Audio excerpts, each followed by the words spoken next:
away live. And we're on.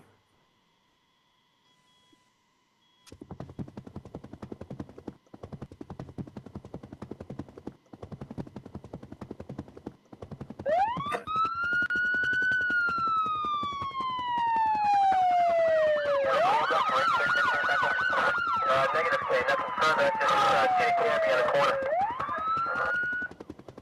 That's a direct order. Do it now.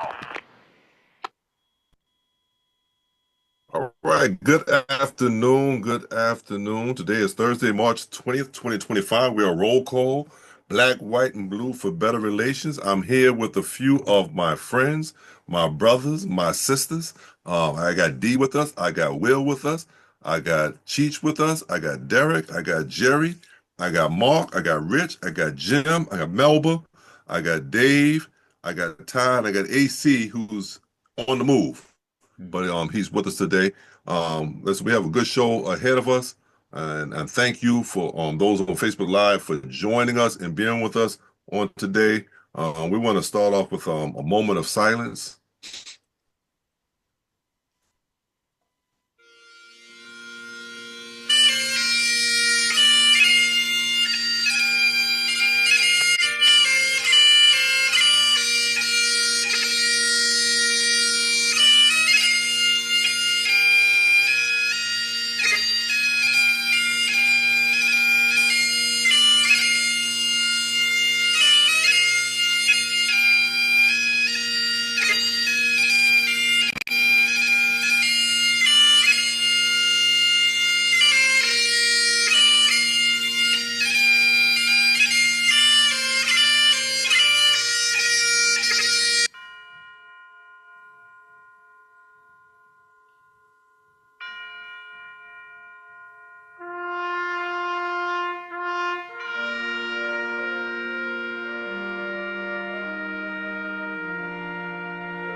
Man, very nice, D. Thank you so much for that, man. Really do. Really appreciate that.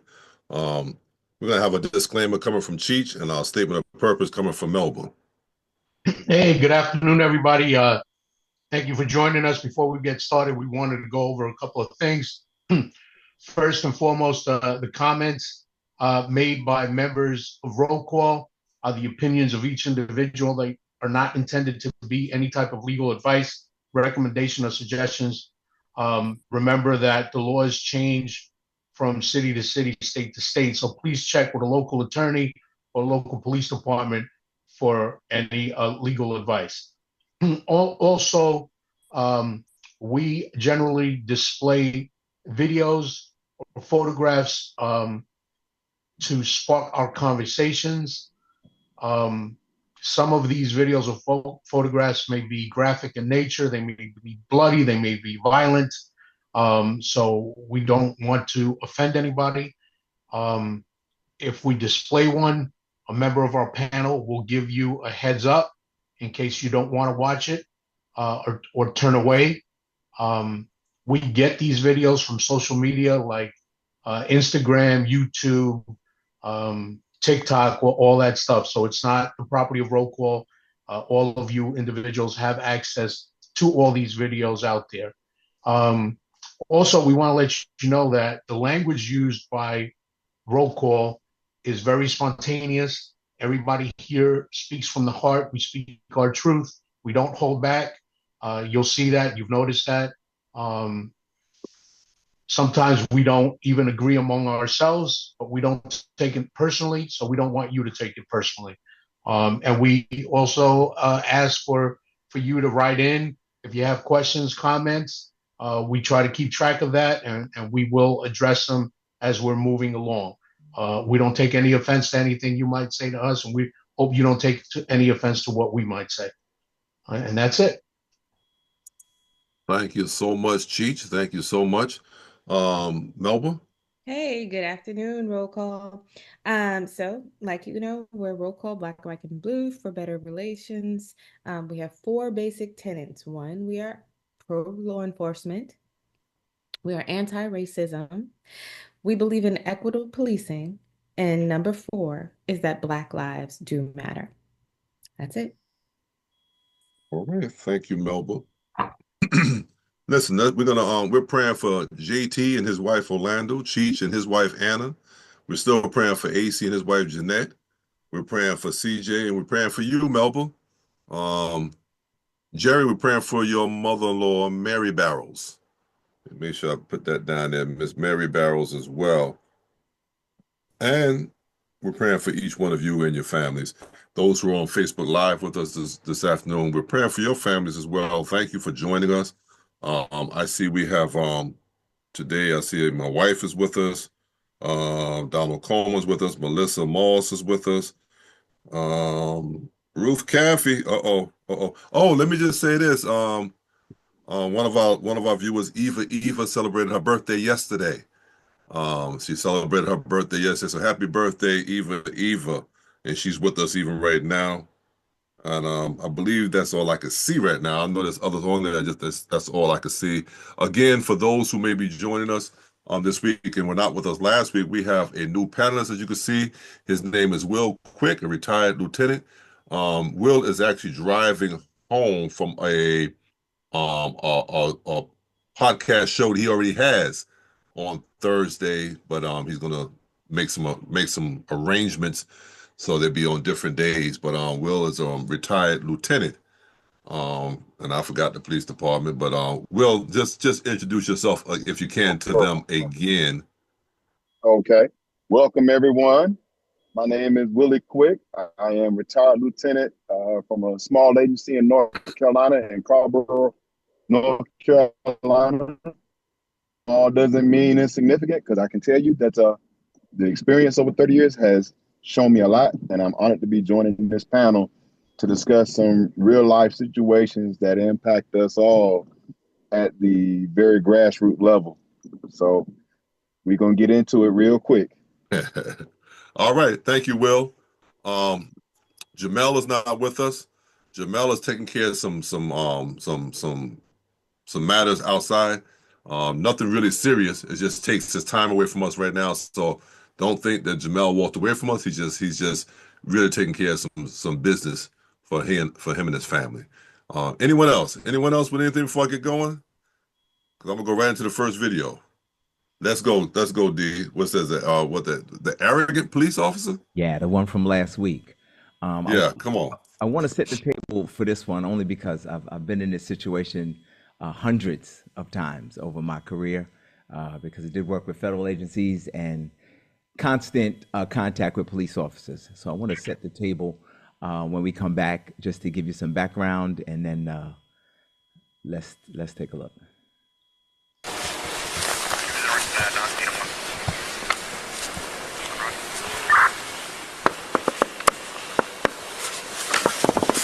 Open the window for me all the way, please.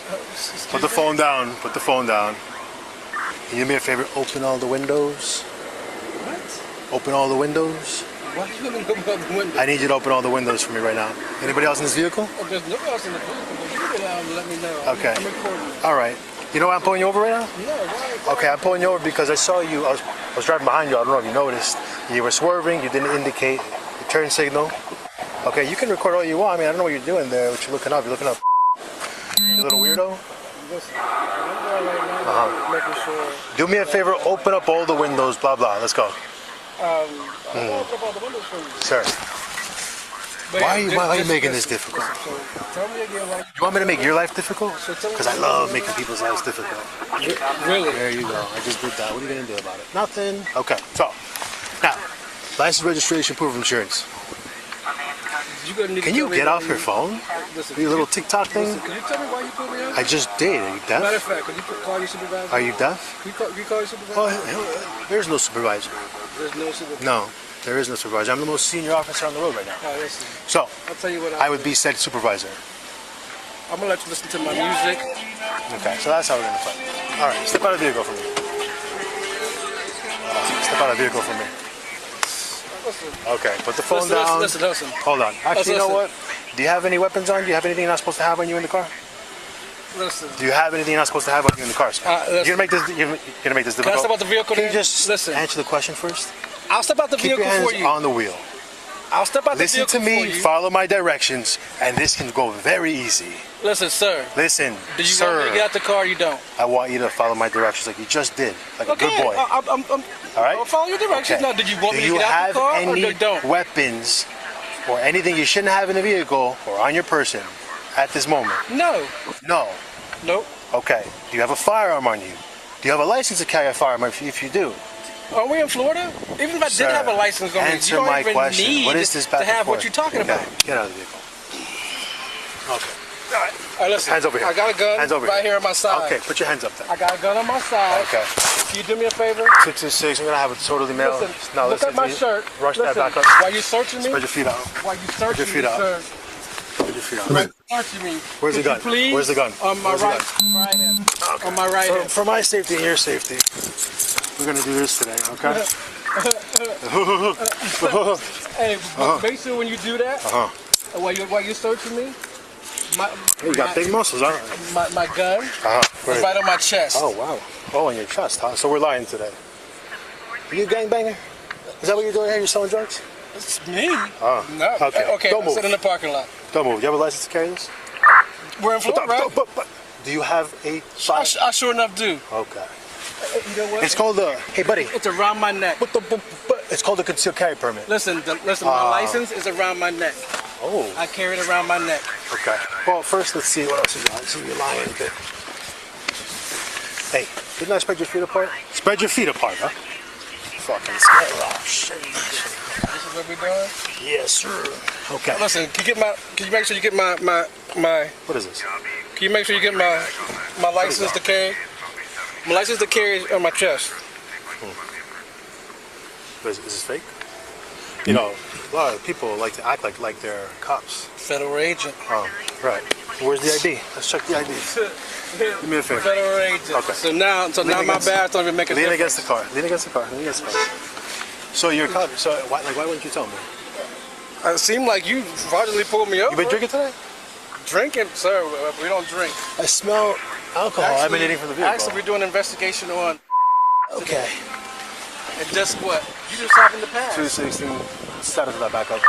You just happened to pass. Okay. So when your sergeant gets here and he realizes what's going on right now, What's going what on you is that doing, I stopped. and you just I you, stopped. the badge don't make Why a are you difference. yelling? Where's the? Okay.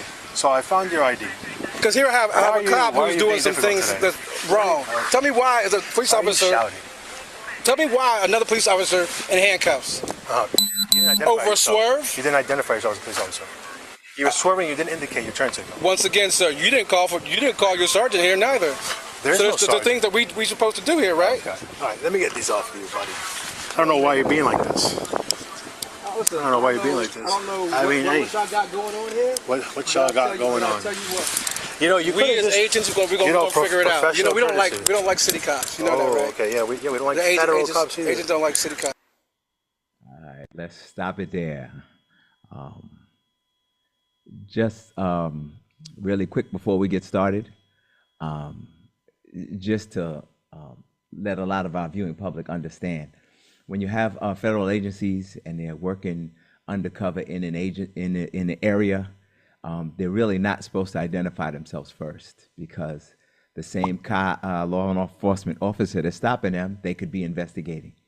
There's a lot of things going on beyond just the stop that hopefully I'm not stealing your thunder, boss, Mark, but there's a lot of things that come into play. Um, there's a lot of equipment he may have in the car that's why he's got tinted windows. That's why he's not rolling the window down right away. There might be a number of things that is going to get that officer in a lot of trouble. I've been stopped probably 150,000 times. I don't know how many I lost just doing this, investigating, long-term investigations in the car, 12 to 14 to 16 hours all day in the car with tinted windows on the street, trying to fit in. Let me say two things and then I'm going to move on. The first thing is a lot of times undercover officers are supposed to look like bad guys. I want you to understand that. So we don't say, but he looked like a bad guy. He's supposed to. It's his job that day. If he went over red lines, white lines, took a light, that's his job that day. So we need to understand that. And if there's some newly law enforcement officers watching, you got to understand that premise first. So before you jump on your high horse and start grabbing people out of the car, you could be getting a lot more trouble than you bargained for. Let me say another thing. Having been stopped that many times, I've never been handcuffed. I've never been pulled out of the car. For both of these officers, let me step back and have this conversation. A lot of things that happen shouldn't happen. There's a conversation everybody, all of us have in here while we do our meets, and there's a conversation that y'all don't even know about that happens that we know he's on a job. He's a police officer. He's a federal. We know that. It's just something that you know. So what I'm saying that to say on both sides, there's a lot of problems here.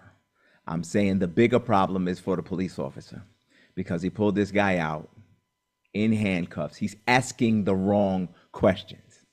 Anybody hear the wrong questions? I didn't hear one right question that you need to ask. But the other officer, the federal agent, should have said something. There should have been a conversation to let him know, shut it down, because now he could compromise for his one little stop. And he ended up letting him go, or him going over white lines. You could have compromised a 9-10 year investigation, millions of dollars invested because you want to be arrogant that day. So you got to understand what you're getting involved with. And if you don't know those conversations, law enforcement officers, learn those conversations so you can avoid this. That's it. Mark, Jim, and Dave. Yeah, D, you made all perfect points. I can't say any more other than not every officer deserves to wear that badge. And I'll just leave it at that. No, don't leave it there. Help. No, I mean, it was obvious. Like D said, he asked every wrong question. Okay. You know where his assumptions were coming from. D said that, the person's supposed to look like a bad guy. That doesn't necessarily mean a black. You're going to fit in that neighborhood that you're working in so you don't stand out. But obviously, this guy's opinions were all from racist situations. That's just who he was, and he expressed it. And the fact that he didn't want to get a supervisor, the fact that he called him boy, the fact that he was just totally unprofessional. He just doesn't deserve to wear. I don't know what happened. I don't know if we could follow that up. But if I was the chief of that department and it was a state where it was a work to right, he'd be fired the next day. No doubt about it. Mark, that's why I wanted you to say what you had to say, because you added to what D had said. And you just said a lot, and I'm sure Dave and Jim going to add to it. Go ahead, Jim, and then Dave. Yeah, I see eyebrows jumping. So it's hard to add to both of those guys because they're both 100% correct. But I mean, I look at this thing and said, hey, here we go again. Here's a traffic stop that had the potential of being a disaster. Wow. And thank God it didn't turn into a disaster. But boy, the potential was there. And Mark hit on it. I mean, that cop with his, I love making people's lives difficult. You put your hands on the steering wheel like a good boy. I mean, Come on, these are all Mm. antagonistic phrases that thank God that the federal agent kept his cool, because I tell you right now, I'm sure some guys on this panel, maybe one guy that has his hand up after me, would being told you're a good boy may have had a different reaction. And Jim, and the one who's after him. It's a few. Let me go with thanks, Jim. Let me go with Dave and then Derek. Yeah, D Schoon, Mark, and Jim, you guys are great, man. You hit every point you guys made is great. But let me tell you something, man.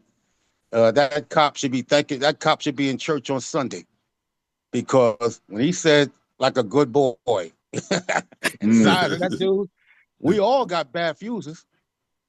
Yeah, every one of us on here got a fuse or something. I mean, come on. Yeah. And one thing my father told me, my father's a little guy from South Carolina. He said, one thing you don't call a brother is a boy. Okay? You want to call him, don't call me no damn boy. Okay? And it could have been handled differently by the federal agent in there. But, but that guy was cutting him off and mocking him, speech and stuff like bah, bah, bah, bah, and all this other stuff. Yeah. Man, that bothered me too, man. And I know I would have said, well, let me tell you something, motherfucker. Let me speak then. I know, you see what I'm saying? We would have sorted this shit out at the station house, because you got all the evidence on your camera. Okay? We could have, I would have got a hit. Okay. But I would have been fired as that undercover. You know, I stopped undercover. They threw their asses down on the ground and they thanked me. They thanked me. I knew who they were, but I didn't. When I realized who they were, I put them on the ground anyway. Just everybody looking around, because they're narcotics undercovers. You know what I'm saying? Mm-hmm. You want to make it look good for them. So that now all those drug dealers see them. Damn, Kennard is fucking with that motherfucker too. All right. And now they don't know his cover's not blown. Exactly. And I would see him later on in the station house, and they would thank me with their boss. Thank you, and thank you for not whipping my ass too bad. And you know, but it really helped me out, because now I can go down there and you can chase me off or point at me or yell at me, and they'll think I'm just a ordinary drug dealer. And the gun squad, have you guys ever seen a New York City gun squad? Worked with one, yeah. That motherfuckers ride around with gold teeth, shit, fucking earrings, big ass chains, okay, and big ass SUVs. and I know that because when one day I was leaving homicide, and this big ass Lincoln Navigator pulled up on me, man. And and I heard my name, yo, Kennard, what's up, man? I'm like, oh shit! Don't tell me how they're gonna get lit up on going home from work. And it was my boy Roscoe McClellan, retired first grader, and his crew, and the girl was driving. She had more gold teeth than Lil Wayne. You know, I was looking in there, and I'm like, holy shit, you motherfuckers are good, man. Because I was like, I was trying to reach for my pistol. I didn't know where my pistol was. You know, I'm like, Lord, just let me get to my Corvette so I can tear up out of here. You know, but yeah, man. You know what? It could have been handled differently by the undercover too. But that cop, man, he was looking to egg that guy on to get violent, and that's what I don't like, man. Okay, because you better be careful what you ask for, because you might get your ass whooped. Mm-hmm. That's right. Okay, that guy will leave you there like beer cans at a country wedding. Okay, and then what you gonna do? And when they see that video, your supervisor see that video, and that's another bullshit thing. I'm the senior guy here. I am the supervisor. I was a senior guy on my homicide team. And shit, I didn't never say no shit like that to nobody, man. Everybody. I mean, come on. You the senior guy until your boss gets there. Got a boss. Okay. All right. Until your sergeant or your lieutenant or your captain gets there, and then he's the boss.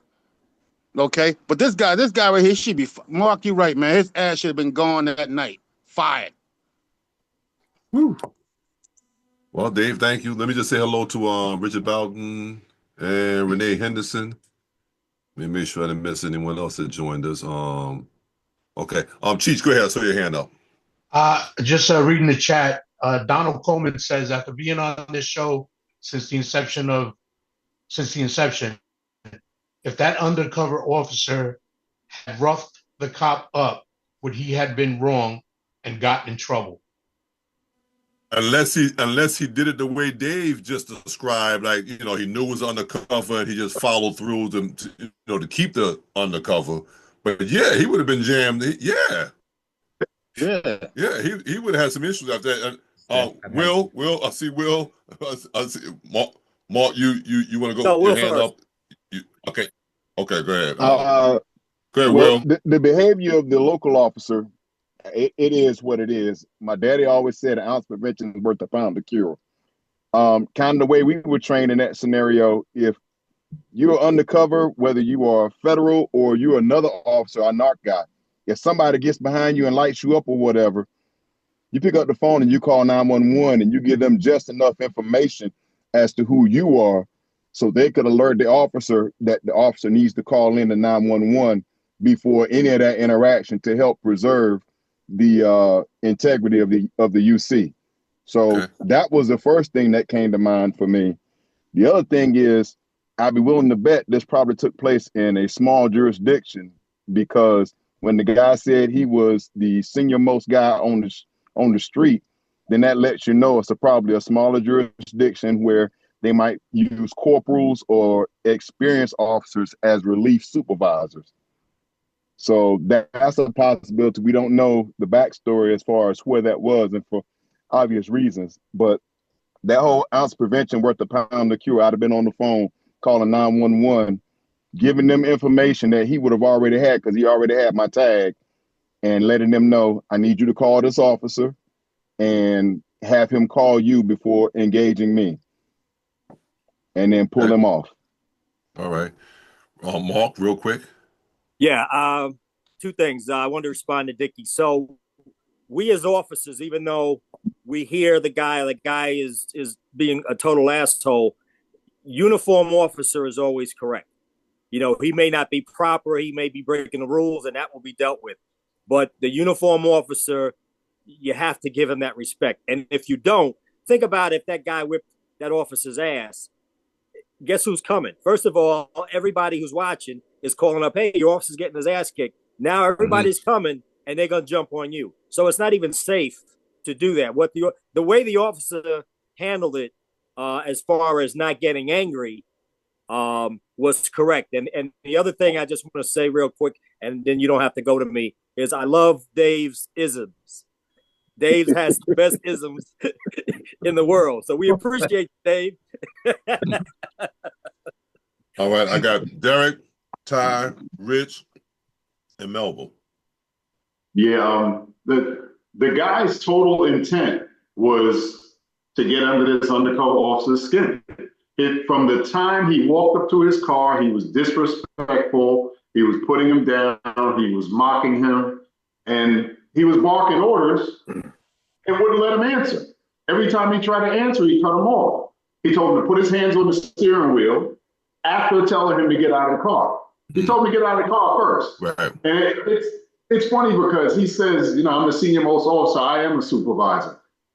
He didn't think like a supervisor. And that, to me, he's lying. And I don't even think he was a corporal, because when you have supervisory experience, you don't handle yourself like that. Or at least you shouldn't. I'll say it that way. And another thing is, once you're a supervisor, you also have to keep in mind, you're the officer supervisor. You're not the public supervisor. The public didn't sign on to the job. You're the officer supervisor. You're supposed to get there and make sure that they're doing what they're supposed to be doing, and make sure they're not doing wrong and they're doing right.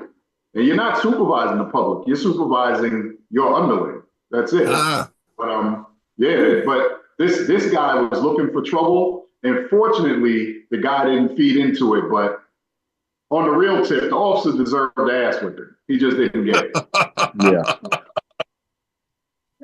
Yeah, I told you. Listen, between daggone Dave and Derek, there's gonna be there's gonna be something taking place out there.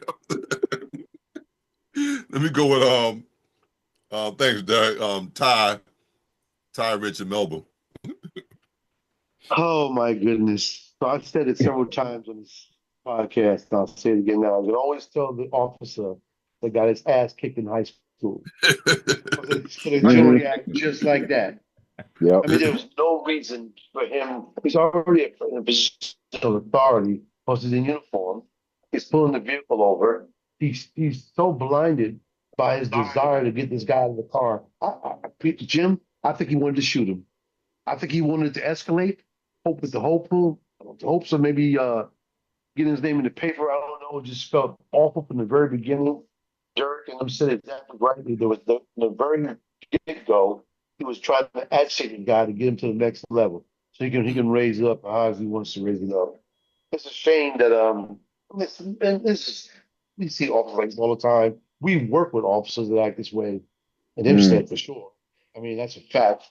And it's just a sad state of affairs that the 8 or 9% of officers in the nation that act this way make it bad for the other 92%. You know what I mean? Because most of the cops out here trying to do their job, they're trying to get home to their families and try to take care of the public.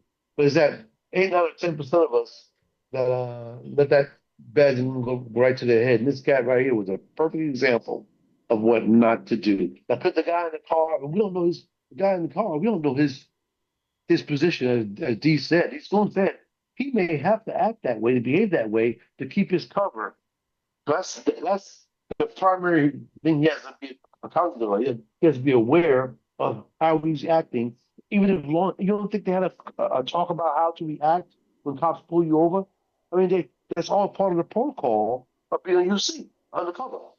Am I right, D? Am I right, D? Absolutely. So the cop pulled you over, you should act like this. Anybody know what's going on? It's just a sad state of affairs. And Dirk said it best. He his ass kicked. Quick, fast, and a hurry. I'm out.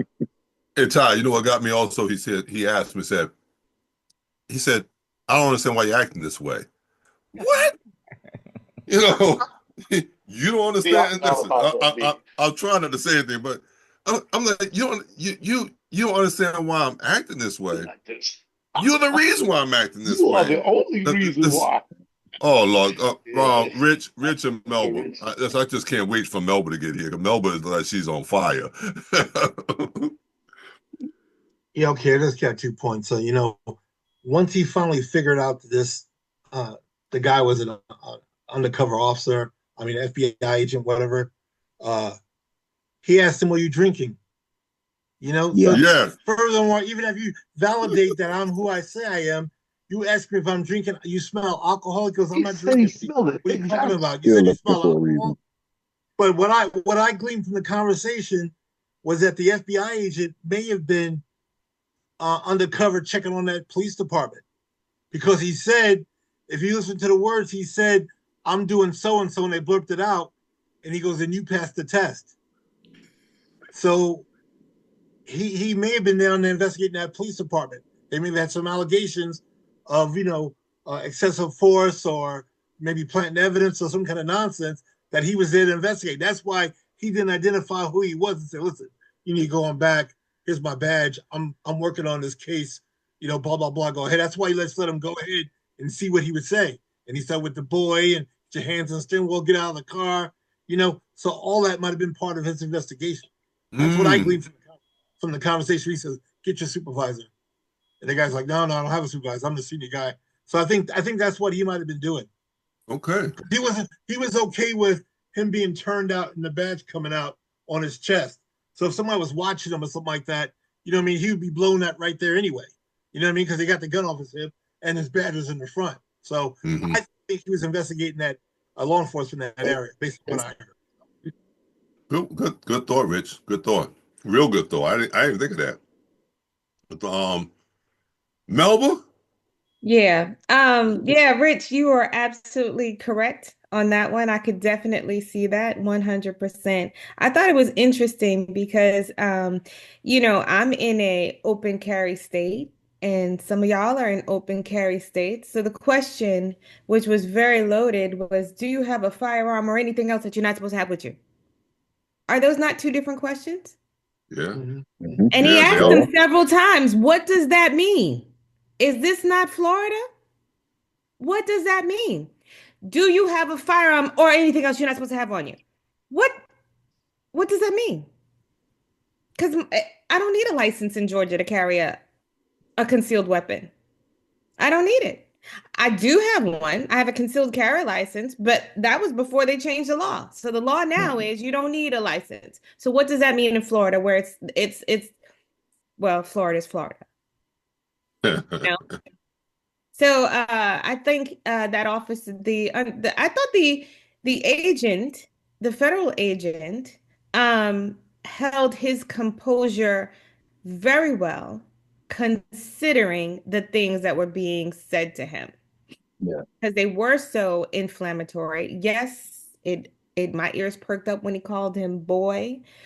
Also when he's asking a question about the firearm, and it was just the whole mannerism, you a drug dealer. And yes, Rich, it did bother me that after you verified who I was, you're still trying to push this narrative that I'm not doing something I'm supposed to be doing, Yeah, I'm drinking.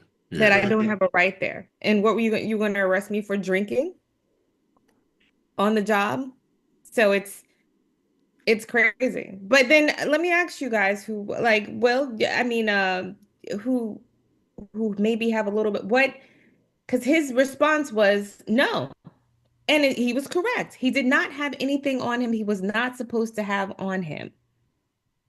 But he was in law enforcement. But if you are in an open carry state and you have a weapon on you, you have a firearm on you, what is the correct answer for that? So, Well, to your question about that, because North Carolina just had a law come out of committee and probably going to move forward with getting approved to do away with concealed carry permits. The only reason you need to get a concealed carry permit is for reciprocity from one state to the next. But here's the hiccup behind it, and I'm gonna see if I can condense this story to give you an illustration. I got stopped for speeding by an officer, and ordinarily I was in my personal car, so I'm not in uniform, but I have my credentials and I have my gun with me. Ordinarily, I don't badge flash if I get stopped by the officer because I want to see their actual reaction for how we do it. Some reason I feel like I've told this story before, but anyway, he got me out of the car and took my gun out the back and held on to it for the duration of the stop for a speeding violation after he knew I was a police officer. So with that being the case, if that's what he would do to me being a sworn officer and him verifying who I am, I don't stand a chance as a civilian with a concealed carry. I'm sorry, carrying concealed without a permit looking like I do. I don't stand a chance. Exactly. Yeah, I see you, Jim. I would just like to, I don't want to turn this conversation into gun control, or it'll take an hour after for me to. But let me ask you this: anybody that's in one of those states, what do they use as the rationale not to require a license? Like when they're in the legislature saying, "Hey, I got a good idea." What is the rationale? The Second Amendment? Second Amendment. That's not a rationale. That is a rationale. It is. Yes, it is. That's the whole rationale. Can I answer also? I'm saying the Second Hold up, Ty. Hold up, Ty. Oh, yeah. The Second Amendment does not prohibit the requirement of a license. It doesn't prohibit it. It just says you're allowed to have a gun, right? You're allowed to bear arms. And there's nothing in there that says, and no state's allowed to ask you to have a license to do so. So, I mean, throwing up the Second Amendment, as far as I'm concerned, is not a valid argument.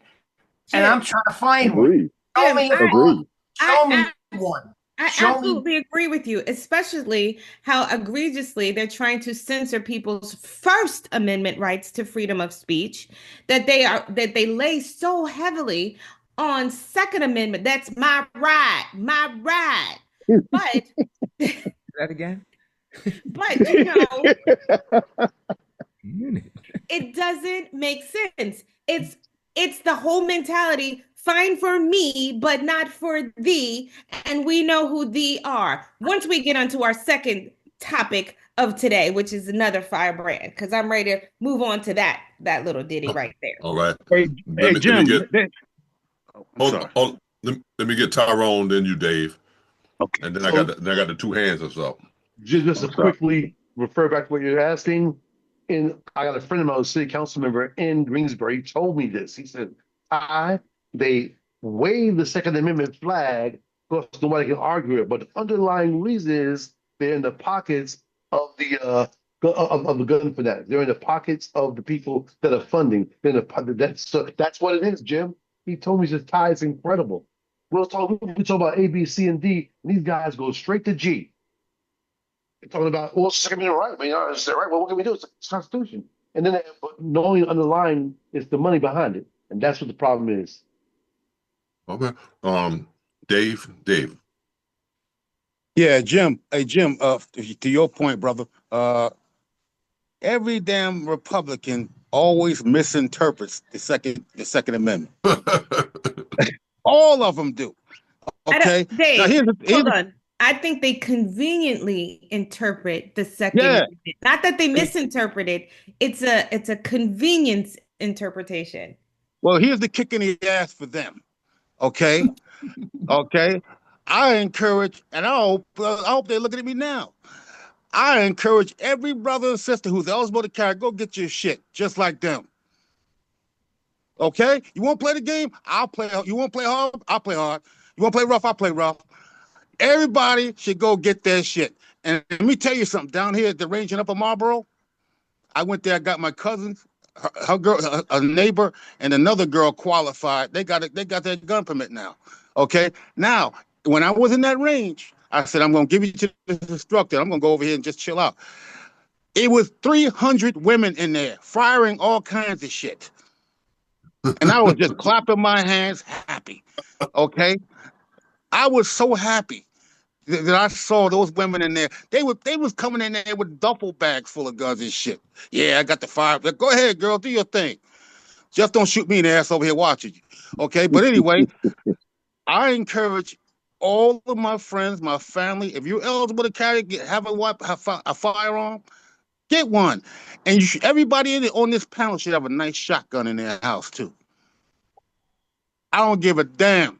Even if you got two big ass Connie Corsos, get a shotgun too.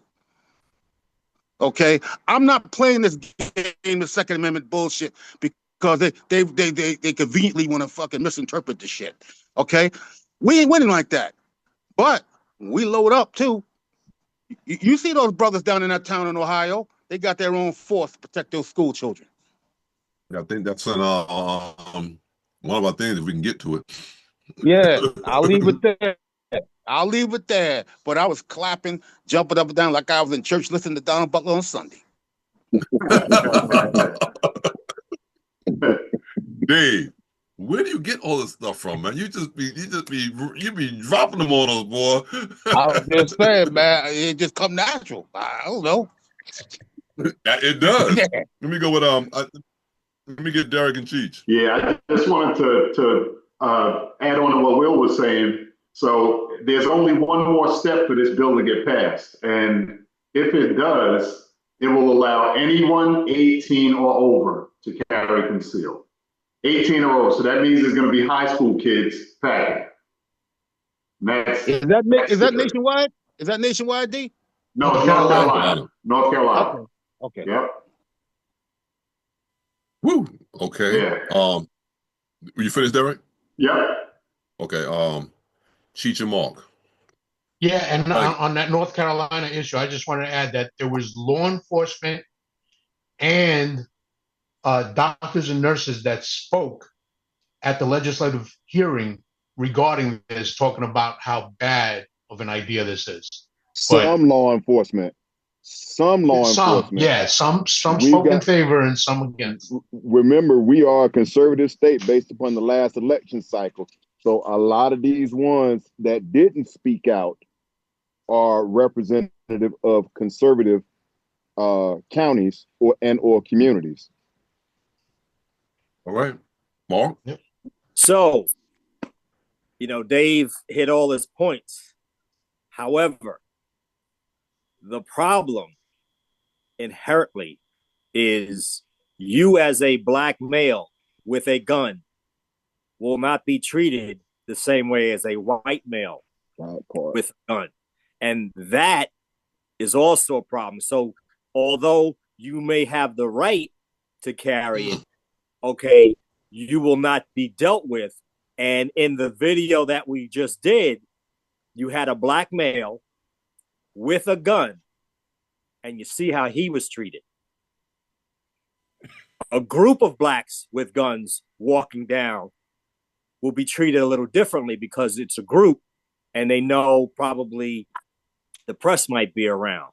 But a single black, especially during the evening when it gets dark, you're going to be treated differently. So even if I was down in North Carolina and any of my family wanted to get a gun, I would warn them, yeah, you can get it, but know what you're dealing with. As a matter of fact, me and Donald even have a friend who has a restaurant, and he wanted to get a gun permit. And we were like, listen, you can get the gun permit. However, there's a whole lot of liability you don't know about, and there's a whole lot of downside to carrying that gun. Mm-hmm. And like I said, I'll say it again. You saw in the video, FBI agent and how he was mistreated. Yeah. If you're in a state. But I hear you, Dave, and I agree with you in spirit, but in reality, we don't really stand a chance. Can I throw this in real quick? If you are in a state where they do not require a concealed carry permit, I forget who said it. I completely recommend getting a concealed carry permit, because the only thing that will scare an officer more than a black man with a gun is not knowing that he had one to begin with. At least with a concealed carry, when they run your tag, it automatically runs your driver's license, and they see that you have a concealed carry. And by virtue of that, they should know that you've been through some vetting process. So hopefully that will alleviate maybe some of their implicit bias. Thank you, guys. That was a lot there. Oh, yeah, I don't want me to go next. Mark? Yeah, real quick. Will, you weren't on the show. Remember the video, and Dave has a better memory than I do. Remember the young man who got stopped by the police, and he told them, I got a gun on me, I got a permit. And still got shot. Fidel Castro. What was the Philando Castro. Philando Castro. That was scared me to death. So like I said, you can have the right, and you can do everything right, and still get caught out. There are no guarantees. I did a 18-minute or 15-minute response to that and said he complied and still died. Yeah. Horrible. Yep. He did exactly what he was supposed to do, and he died in front of his child. Yeah. So listen. Let's go with number 2. What is this? Security guard? Yeah, I think is that it? You tell me. You tell me. I think Melba was talking about a video, our last Go with video, and it kind of relates to this one. Go with it. We might go there first. All right, quick. Okay. All right, here we go. That way we can keep the flow. Right. Thank you, Melba.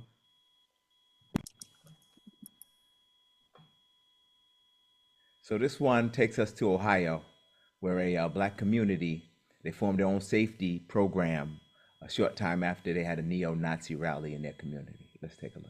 Ohio, which is now the center of a growing national debate about civil rights, hate speech, and the Second Amendment. NBC News correspondent and NBC News Now daily anchor Morgan Radford visited the town of Lincoln Heights, where residents have formed an armed community defense group in the wake of a neo-Nazi rally. Morgan joins us now. You were there just on Tuesday. What did the residents tell you about what's going on? Yeah, I was there just this week. John, it was fascinating because what's interesting is that this town was founded during the Great Migration back in the 20s as a refuge for black citizens, which is why it was especially painful when neo-Nazis suddenly appeared in this 3,000-person majority black town. But they decided to fight back, taking up arms and patrolling their own streets. Now they're at the center of a much larger debate about protection and free speech and who gets it. These aren't police officers or soldiers. We're business owners, we're fathers, we're sons, daughters. These are civilians, members of the Lincoln Heights Safety and Watch program. It's a duty. Okay, let's go. The duty, protecting their neighborhood, the majority black village of Lincoln Heights, Ohio. Ain't nobody scared of you. After neo-Nazis held a rally here last month, carrying rifles, waving swastikas, and hurling racial slurs, just moments before children were let out of school. At the time, law enforcement officials said the neo-Nazis did not break any laws, but an investigation by county prosecutors is ongoing. Weeks later, the KKK came with these flyers.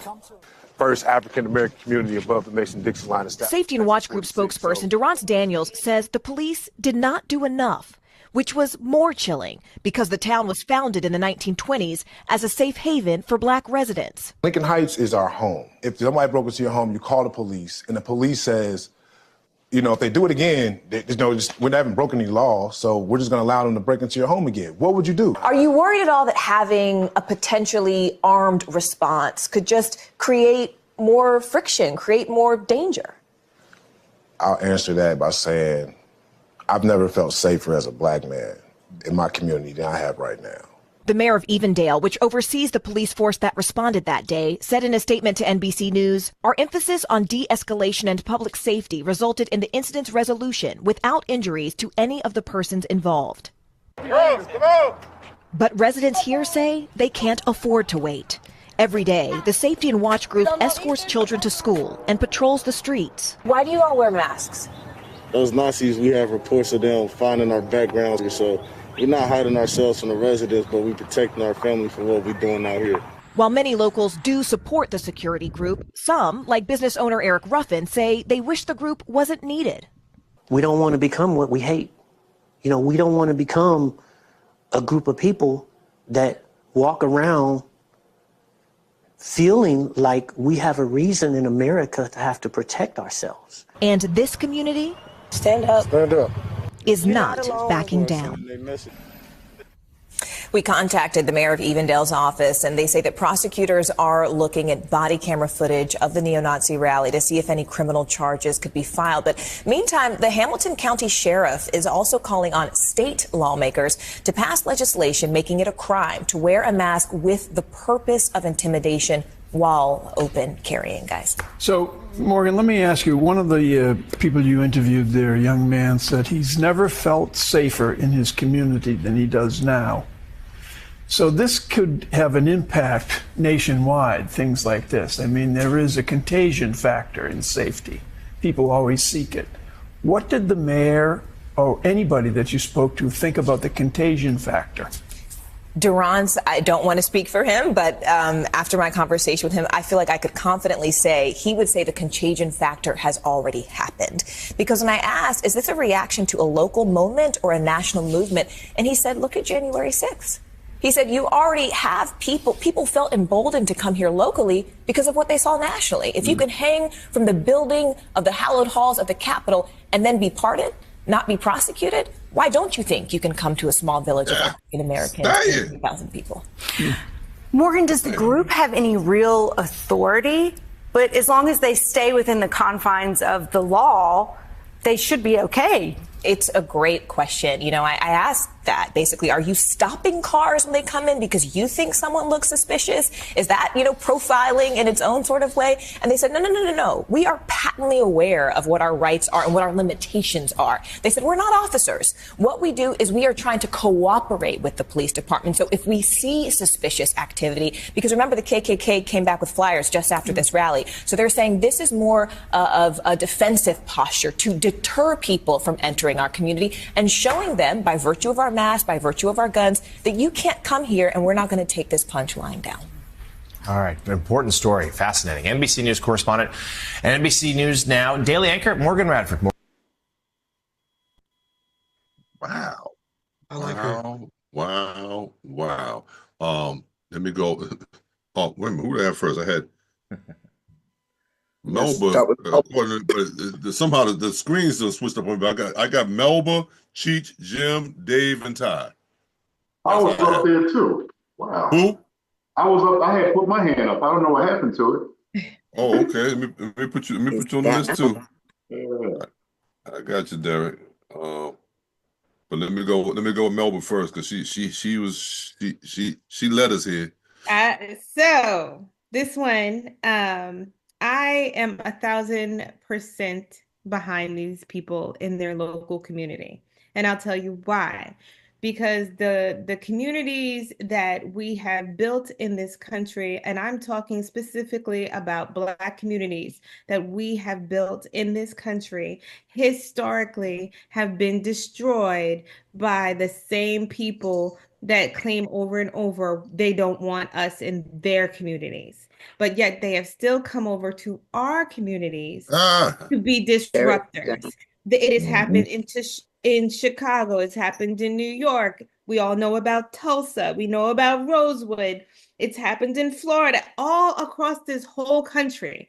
Every time we have built a thriving Black self-sufficient community, white supremacists do not like that either. And they come into our communities with a mission to destroy us and make us feel unsafe. Unfortunately, with the way that this current administration is going, you see, they're seeking to pass legislation that you cannot uh, wear a mask with a weapon. And see, the Mhm. twist in that is that they added, oh, with the intent. So you have to prove Intimidation. your intent wasn't intimidation. Right. But they clearly stated that their intent was not intimidation. It was for protecting themselves and their own families. Because Right. added to the mix, they used to be able to come into these communities, firebomb them, murder people, drag them out their homes, set their homes on fire, and nobody knew what happened the next day. But we have live streaming and we have the internet, and nothing gets erased anymore. No matter how hard they're trying to erase history, it does not get erased anymore. And Mm. so, he was right. The revolution will not be televised, but it's going to be live streamed. live streamed. All right, Kendrick Lamar. I mean, Melba. Turn the TV off. All right, listen. Intimidation. Can you believe that? I mean, listen. It's amazing how the goalpost has always moved. That's how I looked at it. It's amazing how the goalpost has always moved. That's all I want to say because I want you guys to talk. And I got Cheech, Jim. Yeah, Yep. Go ahead, Cheech. Go ahead. yeah. That reporter hit it on the head. Morgan, talking about that. You've seen it happen at the Capitol. Seen everybody got pardoned. So people are emboldened, and they think they can go anywhere now and intimidate others. But also what Dave said earlier, hey, go get yourself a shotgun, go get yourself a gun. Well, guess what? That community said, okay, you're going to come in here in fatigues and armed to the core. Then we can do the same thing, and it's unfortunate that it has to come to that, but it's I just hate it's come to that. But it is intimidation on their part. Donald, I'm going to read the Okay.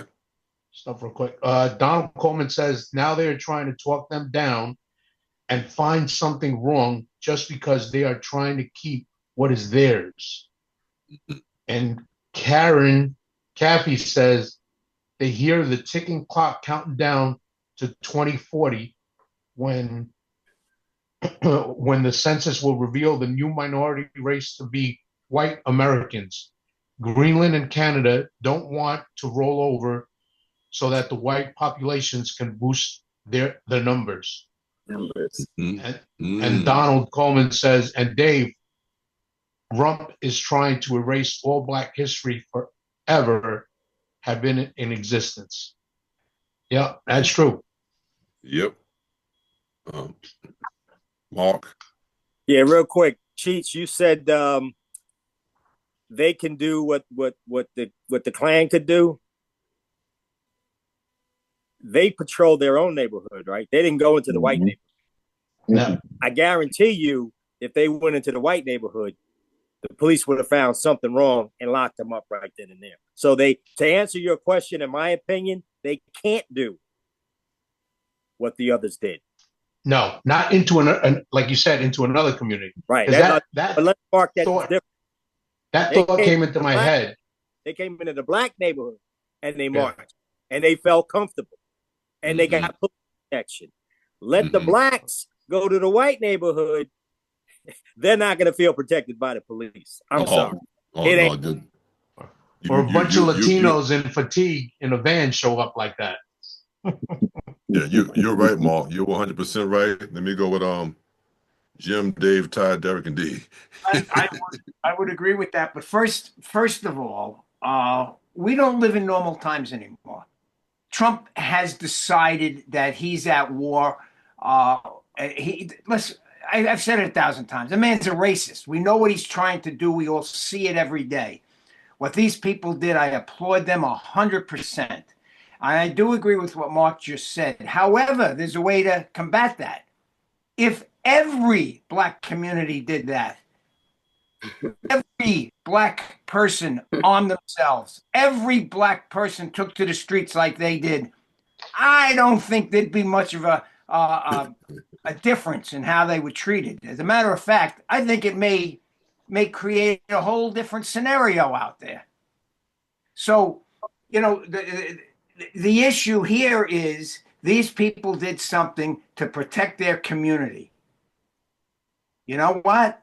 Maybe they need to protect all their communities. I think this is exactly the new America. This is Trump's America. And until there's a backlash, it won't stop.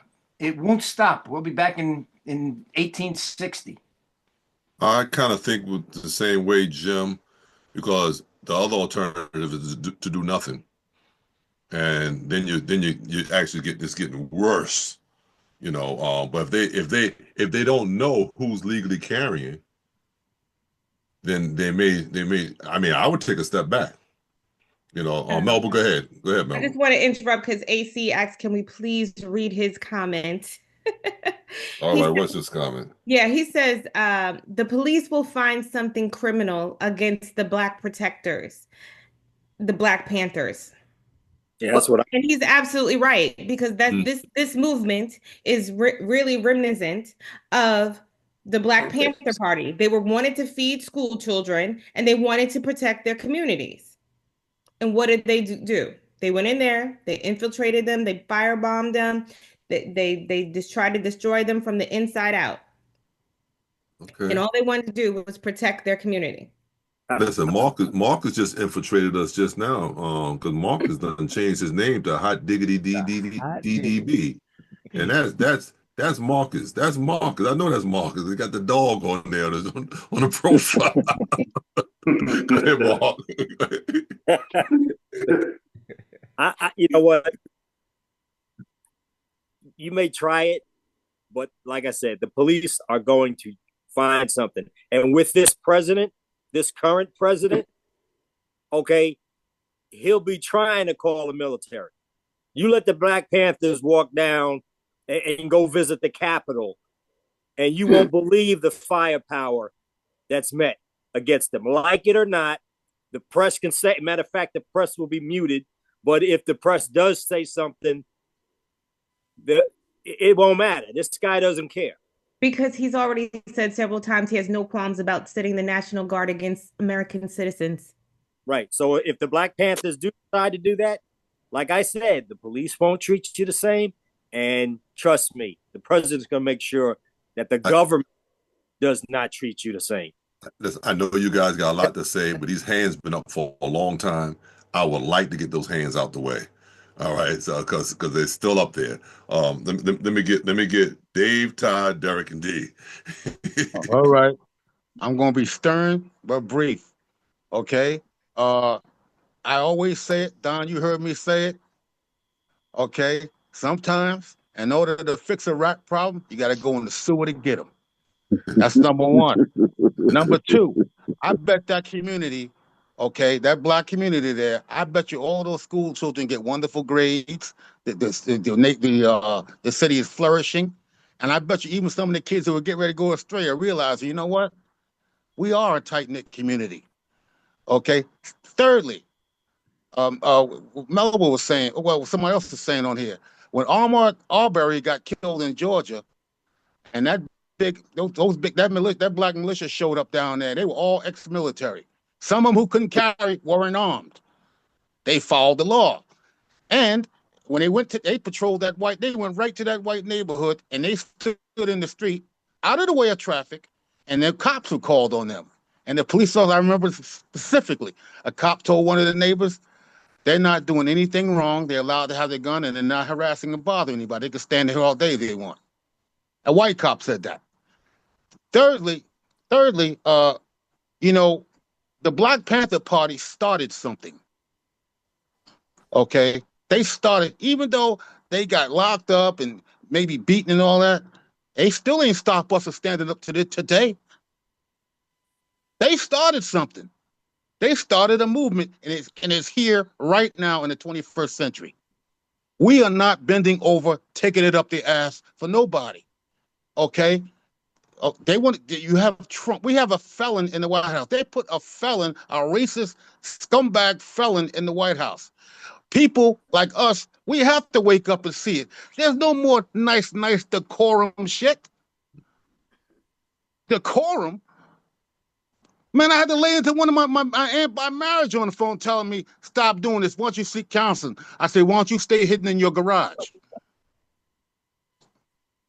Okay? She 80-something years old. I said, stay hidden in your garage. With your son. I can't stand. Anyway. Yeah. Meanwhile, your daughters are out here battling with me. But anyway, you know, these communities like that, this is not going to be the last community. We are not going to have another damn Tulsa. They're still finding mass graves in Tulsa. They didn't mark those graves when they killed everybody. When they destroyed that entire black community, they didn't mark those graves in Rosewood. Okay, your guys are buried right here. We could just dig them up and give them proper burial. They're still finding them. Louisiana, outside those oil rigs down there. It was a slave plantation. They still buried under those damn grounds. Unmarked graves. They want to start this shit. They want to run behind this fucking Trump. And even some of them Trumpers are getting tired of Trump's bullshit now. They're realizing they're opening up a can of worms they ain't gonna be able to get rid of. Okay, and I'm tired of these. And the media knows this shit. You know what? Can we get a real journalist? Can we get some real journalists back like we used to have back in the day? They're all afraid to say, you know, they'll lead you, but then shut it down. And Mike Barnacle should take his ass back to Boston. He knows better. Okay, that was a bald-headed old dude from Boston. He should take his ass back to Boston because he know what they did up there back in the days. And they ain't having that shit up there no more. That's why they got a black mayor now. Okay, so you know, I see these guys commenting on these dudes, and it's all white dudes. I mean, wait a minute. You from Boston. You know better. Y'all painted nigger on Bill Russell's house. Oh, he's a great guy, Bill Russell, 11-time champion for Boston Celtics, but you painted nigger on his house.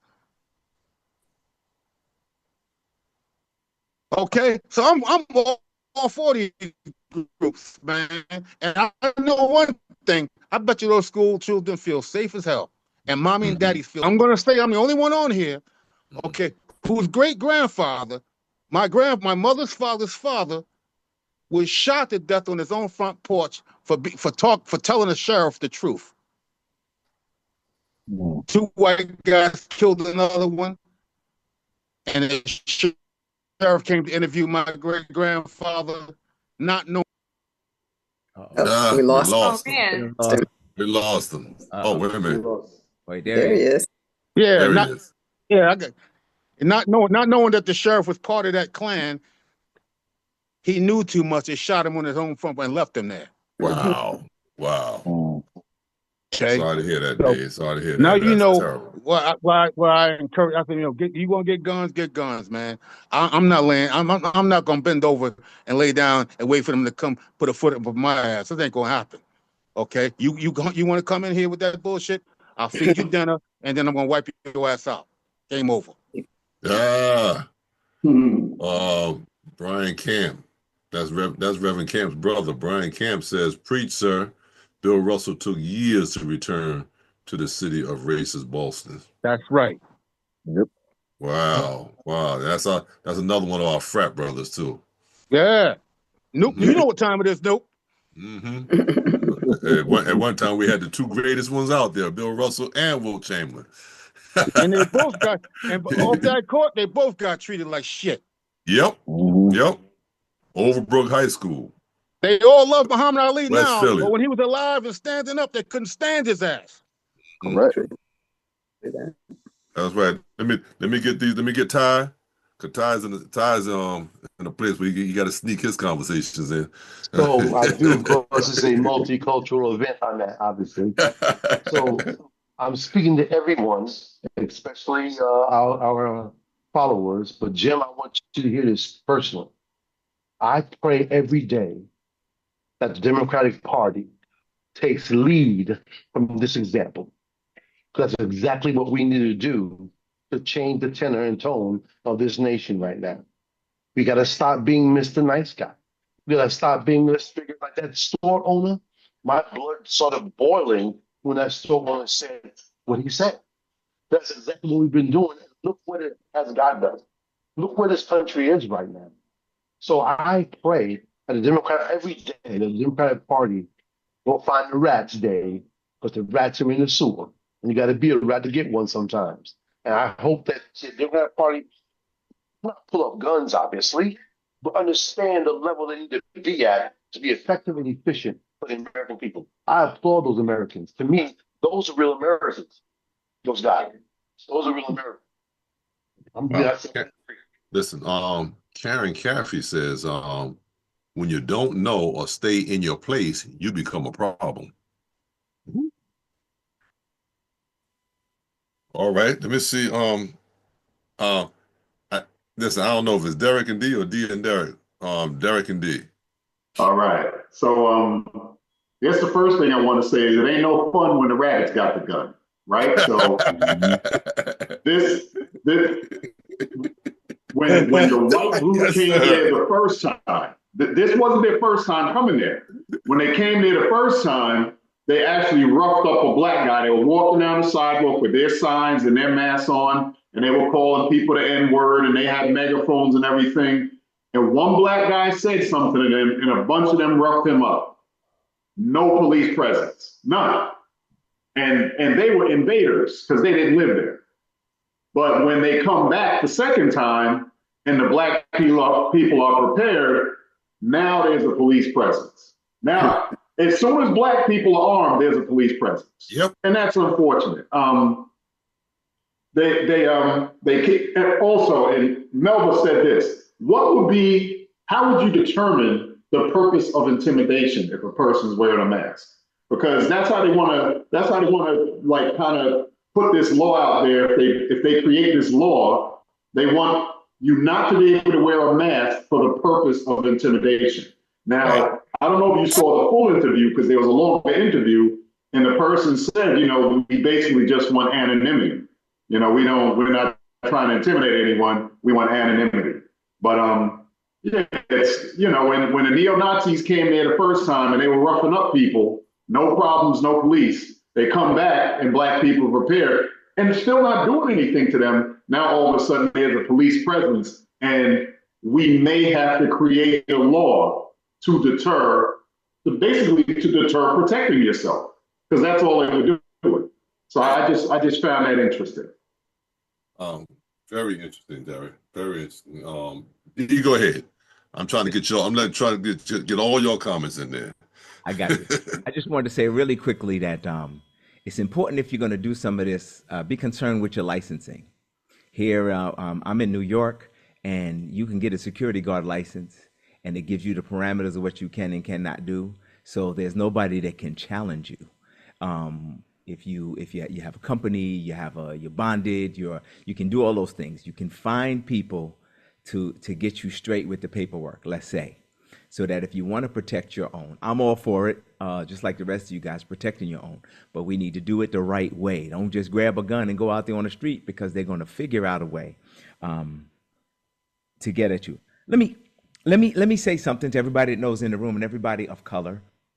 Sorry, Jim. No.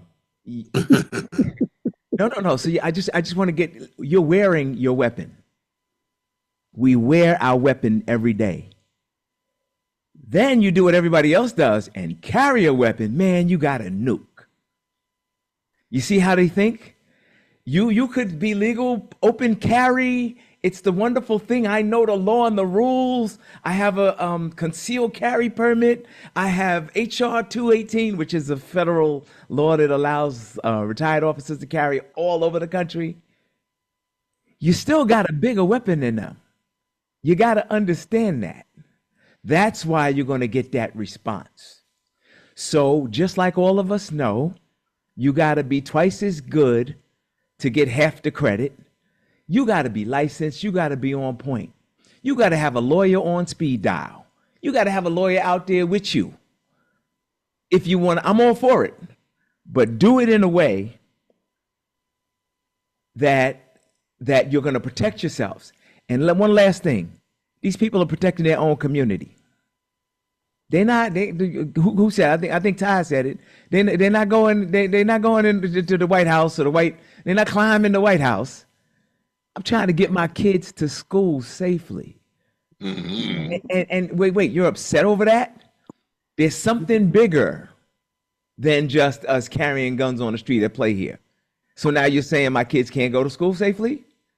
You're saying it's an open carry. I don't know if Ohio is, but we're licensed. We have firearms. We're wearing our firearms safely. We're following the law, and we can't do that. Why? Because you're wearing that big weapon, the weapon that they're really scared of. Mm. So let's not get caught up in. I know we want to get caught up in the laws. I'm a proponent of knowing the laws. That's how I got 32 years. That's how I got there, because I had to know the books better than the guys trying to get me to know the books. You got to know the books in order to do this job. So you got to know the rules and regulations and operate within there, but also know your stick is much bigger. Also know when they look at your stick, it's a old big 8x8. It's a big old stick, and they don't know what to do with it. That's why the response is going to be different. Yeah, Nazis can march. The police decided not to show up. But when the neighborhood came out and marched, what was the difference? Wait, let me see. What was the difference? They were wearing a little different type of uniform. And then the police were there. And then the news came. And then the trucks pull up. And oh, we got a problem here now. Only one reason. There's only one reason. Your uniform. And I'm out. Oof. AC? Yeah, hello everyone. I'm sorry, Will. I see you. I got you, Will. You have to AC. Hello everyone. D, if I may use you're wearing your weapon, I would say I'll expand that. You're wearing your force multiplier. Oh, there you go. I like it. I'm gonna add that. For some reason that makes it worse than anything else. Yep. Going back, I tried to say earlier that 1 second, I'm doing something. Sorry. I was trying to say earlier that during the newscast, she said, she asked the question, do you think an armed response is necessary, or is it too much? But never asked about the armed actor, the initial actor. So it's all right for them to come in and walk through with weapons, but it's not cool to stay there in your own town to protect it with a weapon not pointed or drawn, but being armed. Yeah, that's why we need that's why we need real journalists, AC. She knew the answer to her own question. I just want to note that part. That's all. Okay. Yeah. Will was trying to say something. Yeah, Will. When it comes to the law, I think we all know from the standpoint of enforcement and application, there's the letter of the law and the spirit of the law. And how it's applied to you is directly proportionate to your demographics, shall we say. Listening to that scenario, because I saw the video beforehand, for those of you that are familiar with North Carolina, we had mentioned about different communities that have been destroyed by white mobs or privileged folks. Wilmington had a scenario like that. And then they had kind of I don't want to say a repeat, but a few years back, I was working night shift. They had a young man that died, young African-American man, and I want to say law enforcement had some sort of involvement down in Wilmington. The new Black Panther Party was mobilizing, and a group of them went down there and supported the family and to have a public protest.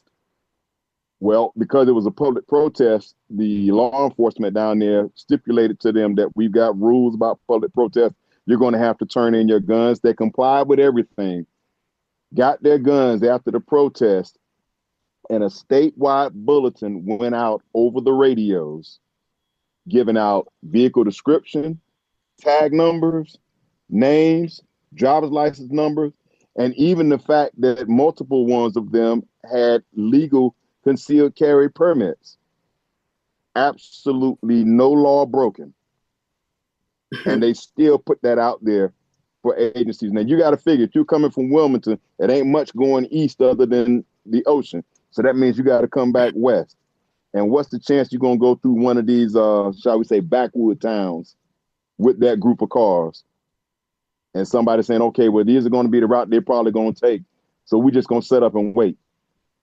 And some of these backwards officers, just because they got put out over the radio, like you said, they heighten that what was the terminology that you just used, AC? What was the terminology? Yeah, multiplier. They already done jacked it up to here, and they're just waiting for vehicles to come through matching that description and then escalate from there because they already got their game plan planned out. Oh. All right. Listen, we're down to the go ahead, Cheech. You're on mute though. You're on mute. The chat, I was going to say, Donald Coleman said a couple of things. You want me to say? Go ahead. Yeah, go ahead. You go with it. Donald Coleman said, this is to my man Jim. How wrong was Chuck Schumer? He also said Blakeman banned mask wearing in Nassau County. Yep. And he said, D, we need to talk. I have a New York State security license. I mean. All right. Go ahead, Jim. I see your hand. Yeah, I'm just going to answer that one question he directed at me. Chuck Schumer should resign as the leader. Okay. All right. Yeah, I saw a segment on the news, and they were talking to this woman, and she said Schumer should step down. He's not a wartime consigliere, she said. He's from the old school where it was like everything was even and we can talk and bipartisan. It's not like that anymore. He's not a wartime consigliere. He needs to step down. We need the new people to step up. So I agree with you as well, Jim. Okay. Anybody else? Will quick. So to that point, obviously, this is kind of a add-on. My question to folks, because I saw the same thing. Schumer was in a no-win situation, and he made those very specific points. Had he voted against it in line with the Democratic stance, it's just like he said, it would have gone into a government shutdown, and you would have further emboldened and empowered the executive office to be able to move forward with other restrictions because it's in government shutdown and still blame the Democrats. So he was in a no-win situation. Without I'm correct to you, Jim. I kind of agree with Will. I just don't like to get in here and argue. But I kind of agree with Will because if the government had shut down, we would have suffered the most. Yeah. We have too many people that work in government. That government been shut down, and people would have been hungry. Benefits would have been stopped. I listen. I understand, and I'm a Democrat, but some of this stuff I'm like, listen, stop. He actually saved some people with their jobs. That, from my point of view, that's how I looked at it. Go ahead, Jim, but I want to hear your point as well. Okay, I know your hand is up. Karen Caffey said Schumer is playing chess, not checkers. I disagree with both of you guys on that on that because it's happening anyway. He's cutting the programs anyway. Musk is dismantling every institution. Yes, a government shutdown would be terrible. And yes, they're going to blame the Democrats. I got news for you. Put on Fox right now. They're blaming the Democrats for something. Democrats, everything. I think Schumer, and I'll say it like Rich, whoever said that conciliatory remark is right on. This is different than we've ever had before. You can't win this battle by sitting back. Chuck Schumer is old school. He's Bill Clinton. They're old school. Negotiations, we got to do the least of the problem. And it doesn't work anymore. Yeah, too far gone. Because that we're going to be cut because of a shutdown are getting cut anyway. And we're sitting around and letting it happen. If there isn't some kind of outcry, if there isn't some kind of maneuver, it's really, we can disagree and argue on that, and I'm sure the whole country's disagree and argue on that, but the Democratic Party, and right here we show a split in the Democratic Party on one issue, right? And multiply that by the entire country, and that's why Trump is winning.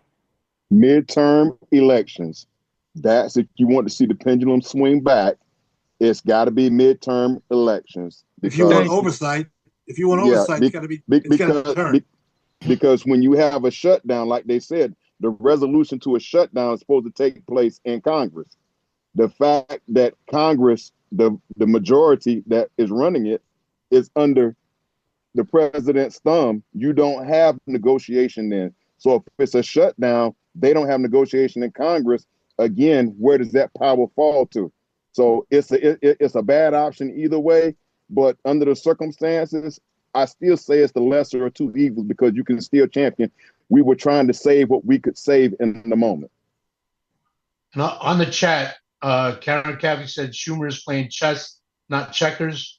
Marcus Diggs said government shutdown doesn't shut down executive orders. Eva says, I agree with Jim about Chuck. Sometimes you have to have big. Yeah. We're screwed anyway. You know what, man? You're right, Will. Will, you're absolutely right, man. But I tell you what, we win that midterm, Schumer's out of there. Oh yeah, he's gone. Yeah, and I think he'll be fine with that. Yeah, I think he'll be fine with that. He got to get younger he'll take on these committees, the sacrificial lamb behind that if we win the midterm. You need Jasmine Crockett on these committees. Yeah, that's different house. There we go. Go ahead, Will. Go ahead, D. Now it's time for our Crockett Pocket. He right now has a 53% approval rating. It's higher than it's ever been. 70% believe that he's fulfilling his promises, and 45% believe Democrats should be more moderate. What do you take away? I think there's a lot to make of those numbers, but what's your takeaway from that? My takeaway is just like the election. We've got to do better at education. People don't understand, but you will understand when those hospitals in rural America start closing down even more. You will understand when you don't have your Social Security. You will understand when your Medicaid, your Medicare goes away. You will understand as planes continue to fall out of the sky. Soon you will understand why it's important to maybe have somebody that isn't loud and ridiculous, and maybe Sleepy Joe is what we wanted because we could at least sleep at night. Yeah. But listen, thank you guys. Listen, I'm not, oh, there's a hand up, Rich. Rich, come on. Listen, Rich, you do know when we do our last video that we're done. I know. You do know that, right? I do know that. But okay, all right. The quick follow-up on what we're talking about is I believe Schumer has to go, but he did save us from martial law. See, what you don't realize, people are sleeping. Trump is trying his best to get martial law going. And that's when he's going to have the ultimate power, the ultimate shutdown of people, and people's rights are going to go away in that moment. So he did save us from that. I just want to say that very quickly. So there's two sides of the issue here. Time for him to go, but he did save us on this. Doesn't look like it, but he did.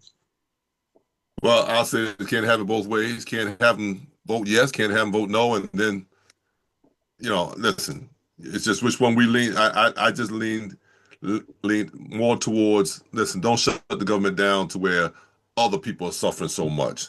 Where people are suffering so much right now, the way things are, I wouldn't want it compounded. That's just me. Military people, no more hands. Military people, military people, not getting paid is that's not something I'm thinking about. Listen, thank you so much for joining us. I see. What do you want to get in? Marcus Diggs changed his name. That's what you're going to talk. He changed his name back. Yeah. Marcus Diggs. We know what would happen to the Democratic Party if they decide to storm the Capitol. Yes, we do. All right. Listen, we're praying for all of you guys. Thank you for joining us. I'm trying to keep as close to 4:30 as possible. It's 4:31. We're praying for each and every one of you. Thank you to those who are on Facebook Live with us. Thank you for joining us. If it's God's will, we'll be back next week, next Thursday. Thank you again, and we're praying for you. Melba joined us right for the closing. We ought to have Melba do the closing prayer. Listen, let us pray. Eternal God, our Father, we thank you again for allowing us to come together. I thank you to God for all the input that took place today, those on Facebook Live and those on this panel. We thank you for each and every person. We pray to God you continue to watch over us and keep us from all hurt, harm, and danger. And if it be thy will, we'll see you again on next Thursday. Let all of us say amen. Amen. Amen. It will.